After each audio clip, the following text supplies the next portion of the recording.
Is acceptance of everything that comes in life the same as living in the present? Is acceptance of everything that comes in life same as living in the present? Ayush, explain what is acceptance.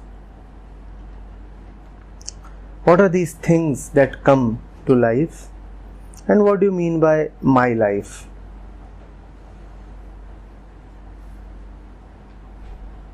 What do you mean by acceptance?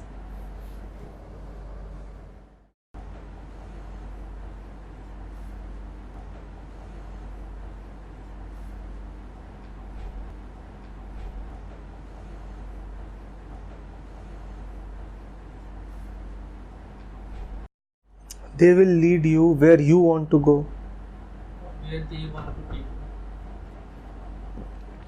you. Who are you?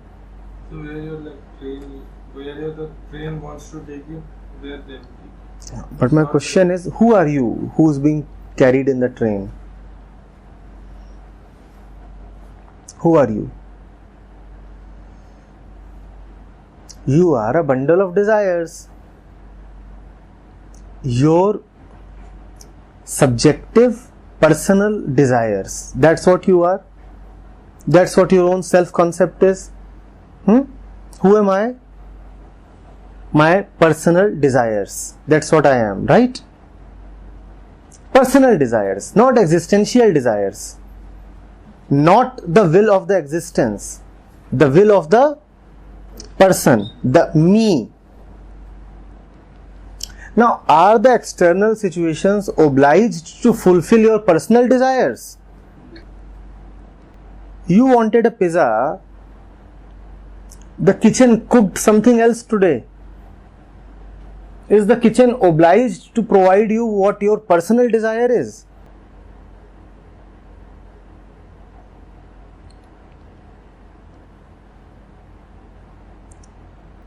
What do you mean by acceptance then? If you are saying that I will let the external situation take me wherever it takes me, I am allowing it, then remember, you will have to die. Because who are you? A bundle of personal desires. And what are the external situations doing? They are taking you in some other direction. How can you remain happy then? That these two are in conflict. Don't you see? Yes. Unfortunately, this conflict is what we call as life. We say life is a constant movement. And we hide the fact that wherever there is movement, there is friction. Can there be movement without friction? Without conflict and resistance? On a frictionless floor, can you even sit? On a frictionless road, can you walk?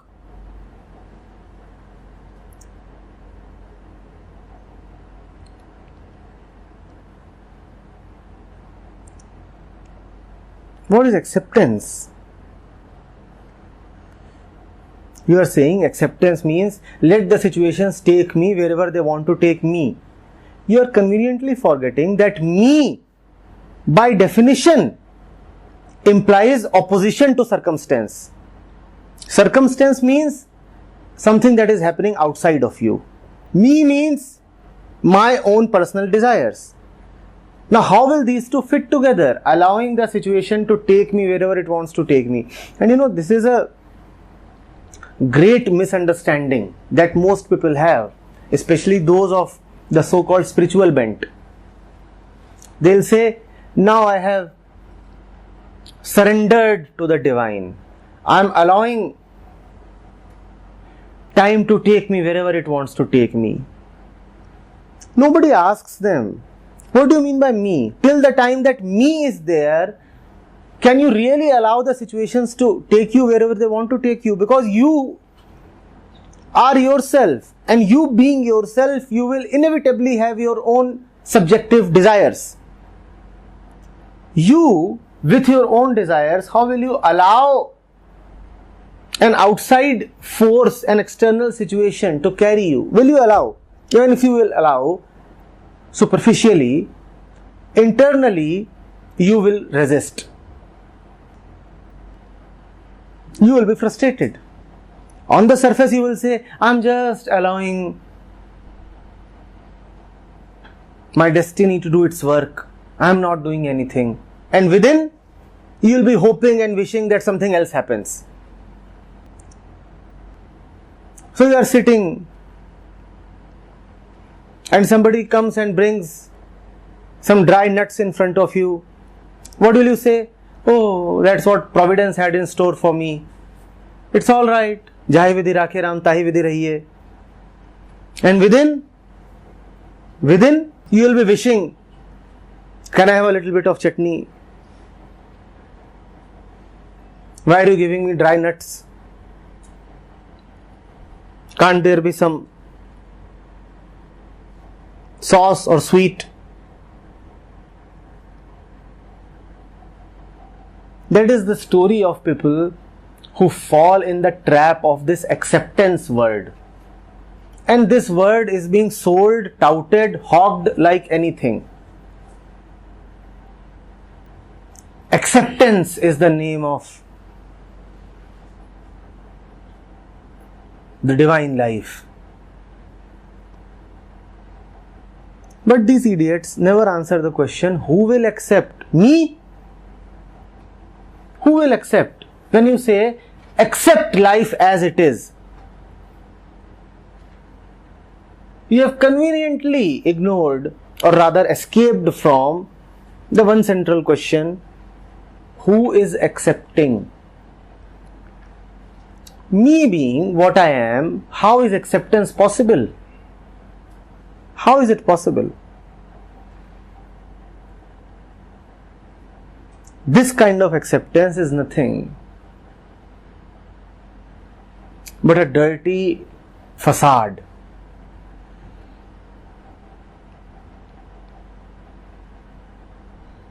It's a very cheap trick. You are trying to create an artificial win-win situation.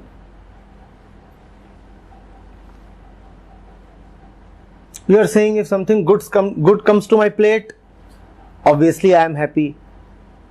If something dislikable comes to my plate, I'll say, oh, I anyway don't want anything. Whatever comes to my plate, I am happy with that. I never want anything. See, today I have these rotten nuts. I am happy. I have accepted. Have you really accepted? Have you really accepted?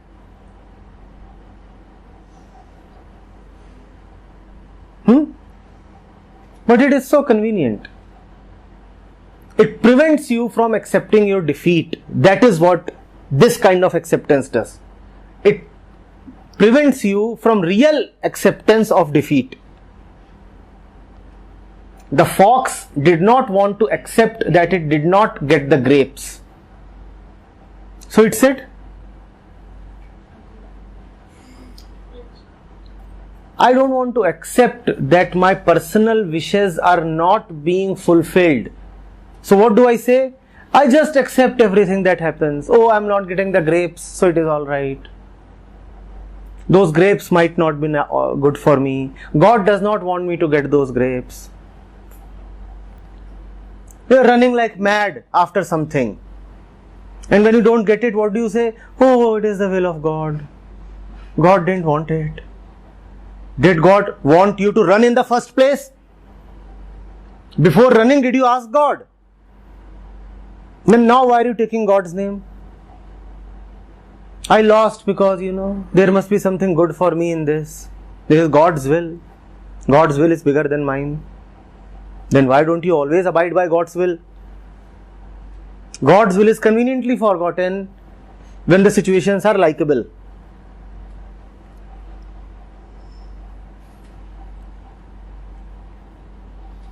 What is this thing about acceptance? Encashing in competence. Acceptance. And what are you accepting? You will only see what you are, right? To accept something, you will first have a notion of it. And your notion will come out of your mind. So your acceptance will depend on what your mind is. Not getting it. You say you have accepted those dry nuts. Your mind knows that dry nuts are not likable. What are these things? Dry nuts. Nothing in them. No flavor. Who is saying there is no flavor? The very definition of what you are accepting is coming out of your conditioning.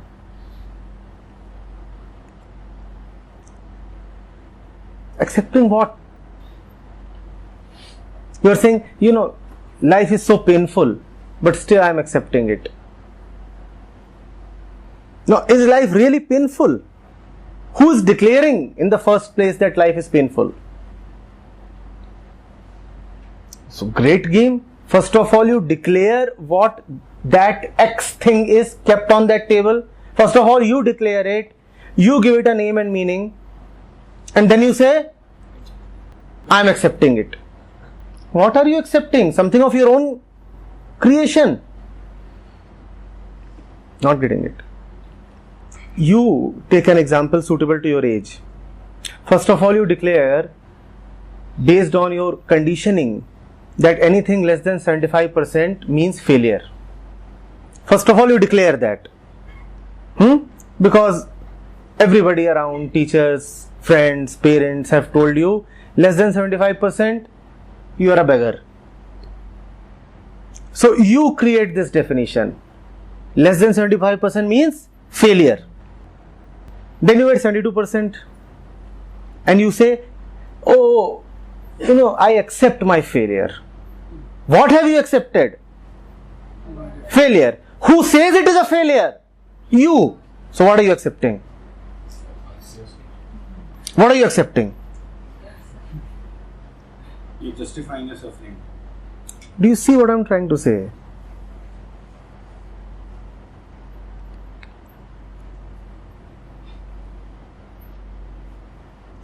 I'm accepting failures. Is it really a failure? Who declared it to be a failure? But you don't see that. That question of who is doing it remains hidden. That always conveniently remains hidden. Life has only given me suffering and suffering, but I have accepted it. How has life given you suffering? How exactly has life given you suffering? Sir, my husband was only 5 feet 4 inch. Now, who declared that anything less than 5'5" is suffering? Who declared that? You. You declared that a short husband implies suffering. You are the one who declared that. And now you are saying, I have accepted suffering. Where is suffering? Accept in your declaration. Accept in your declaration your own personal, subjective, random, baseless declaration. Where is suffering? Where is suffering? Where is the question of accepting? To accept something, there must be something. Is there anything? Is there anything? Who is giving it a name, color, shape and form? Who is giving it a definition? Who is giving it a ranking? Who is allotting it a space? Who is attaching highs and lows and all kinds of adjectives to it? Who is doing all that? Who? You or your various layers? What is this game of acceptance? Please be cautious, because there are books and books these days on accepting and the great healing power of acceptance. I admit I'm a little angry because lakhs of people are being misled. Whether or not somebody is misleading you, there is a test. See whether that fellow ultimately comes to the question, who am I or not? And I guarantee you, these people will never come to this question. This is one question that they will always run away from. Always. They'll say, you do this, you do that, and then you will get happiness. But they will never address the question, who is this you? Who is this you? They'll say, you will get success. Who is this you? Never. No, if they come to that, then their bluff will be exposed.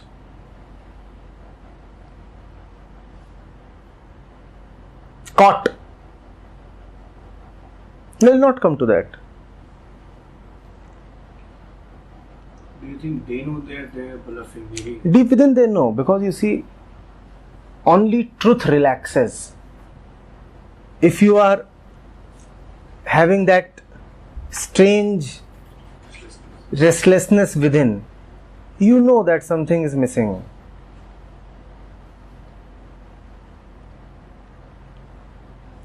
If there is some movement going on in the mind, even as you speak, even as you write your words, that final sureness, that ultimate confidence will not come unless you are in the truth.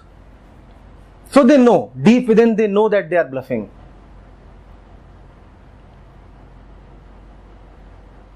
And still they are going ahead with it. That's why I'm saying I'm a little angry. Acceptance.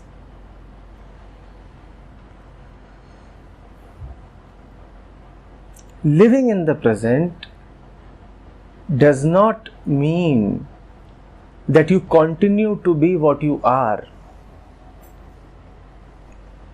Living in the present does not mean that I used to think of past and future, now I think of the present. It is very easy to have misconceptions about living in the present. The present is not an object of thought. To live in the present, first of all, you must know what is really present. You know what is meant by present? Being, there, presence. What really is. Living in the present means living in the truth. Because only truth is present. Everything else is just fascination. Living in the present does not mean that you must do everything that you want this moment itself. There is that commercial going on which says, Ispal Abhi, something like that. Oh yes, Abhi. That is not living in the present. That is not living in the present. Living in the present means living in that which alone is present. That. Living in the present means my mind is seated as its center, the truth alone that is present. It has nothing to do with time. It has nothing to do with time. Living in the present, you have all the freedom to think of the past and future. You can do that. Living in the present does not mean that I have lost my capacity to think of the future. You can do that. Why not?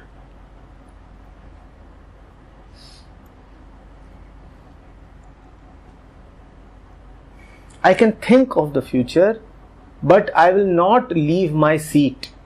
My seat is in that which is present.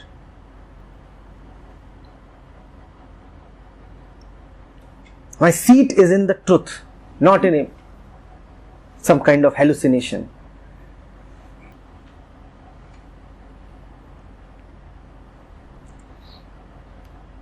How do I know whether I am living in the present? Any time you leave the present the suffering meter just moves. Simple. You know what is suffering? Suffering is displacement from the present. As simple as that. The more the displacement, the deeper from the suffering. If there can be a meter, as you go more and more away, the suffering meter keeps increasing. Restless, bored, I'm not in the present.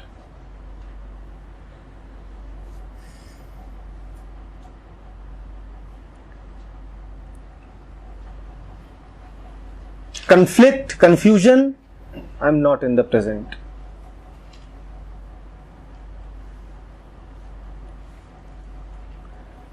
Being in the present has nothing to do with that so-called enjoying this moment.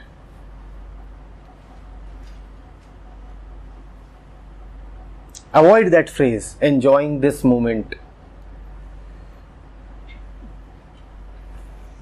It is an immersion into the depths of truth. That is what is being in the present.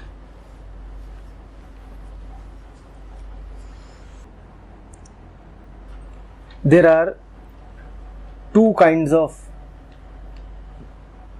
things that appear. One, that are, that which really are. Second, that which is not but appears to be. Be fully attentive.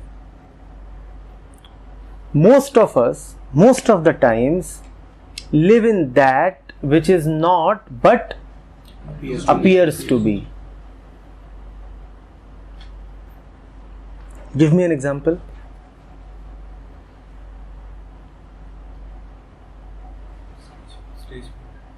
Stage fear, as if there is some monster on the side of the stage, and the moment you rise to the podium, it will eat you. That is one example. Give me another example of that which is not yet appears to be.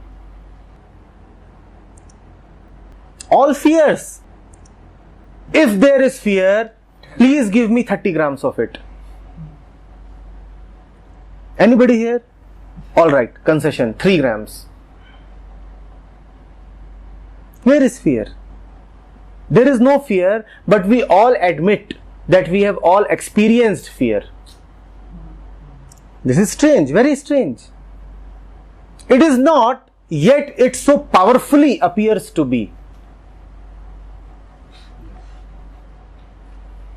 Give me a slice of the future, please. Anybody who has ever lived in the future? Anybody who has ever lived in the future? Yet we are all the time thinking of the future. Now it is something that is not, yet appears to be. Anybody here who has died 2 or 3 times? Anybody here? Anybody here who has any experience of death? You might have heard or read of death. That is alright. But anybody with an experience of death? Yet we are so occupied with death. It is not. Yet it appears to be. The ones who are alive, they do not know death. The ones who are the so-called dead people, they cannot come and tell whether they are actually dead or something else has happened. Is there anything called death then? Stay with me. As long as you say that you are alive, you do not know death, right? Then there are some people who you say have died. They don't come and say we have died. Is there any fellow who has ever said I have died? Is there anybody who has ever said I have died?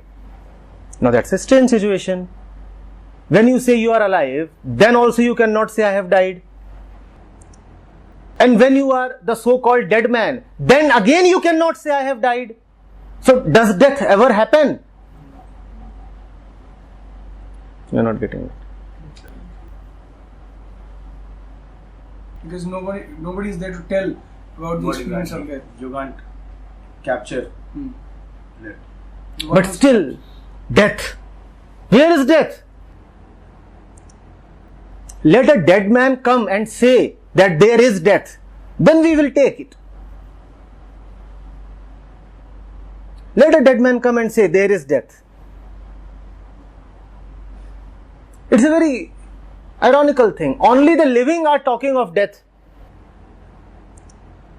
And the living have no knowledge of death. Still they are talking.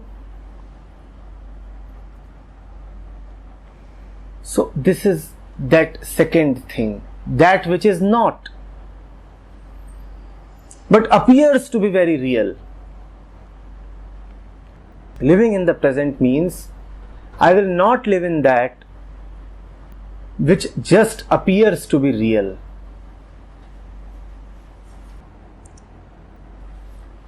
Just appears to be real.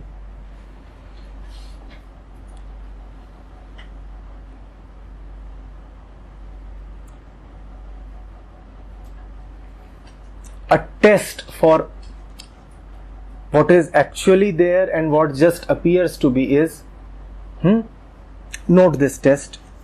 If time can change it, it is not the truth. If time can change it, it just appears to be, it actually is not.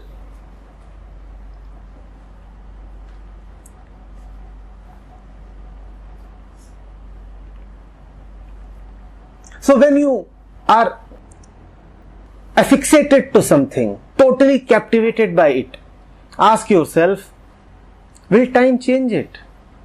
And if the answer is yes, then you must know that it is only appearing to be. See, today something is utterly dominating your mind and nothing except it appears real. You say, this is the only reality, I have come upon the final one. But pause a little. Will it last? Today you say, I cannot live without you, darling. Don't you know, tomorrow you will say, I cannot live with you. Either you will live or I will live. Now let's decide, and the decision would be mine. And today, with such deep yearning, you say, I cannot live without you, never go away. If you go away, I'll be devastated. Have you not seen that happen everywhere? At some places it has happened, at other places it is about to happen.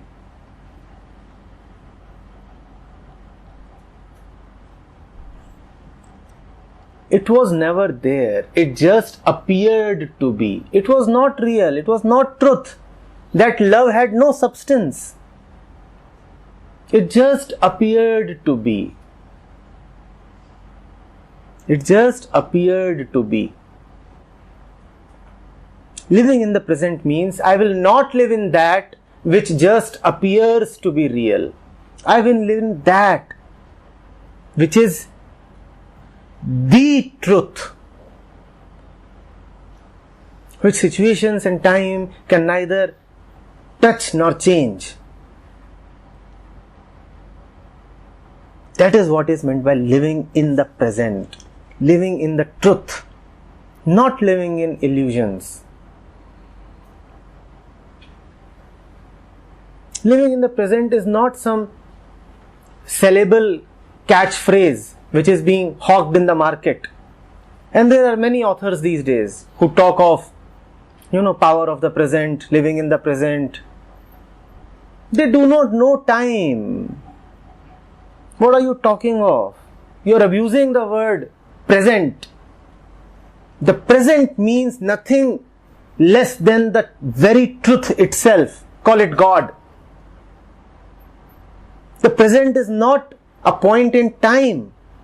The present is the very source of time.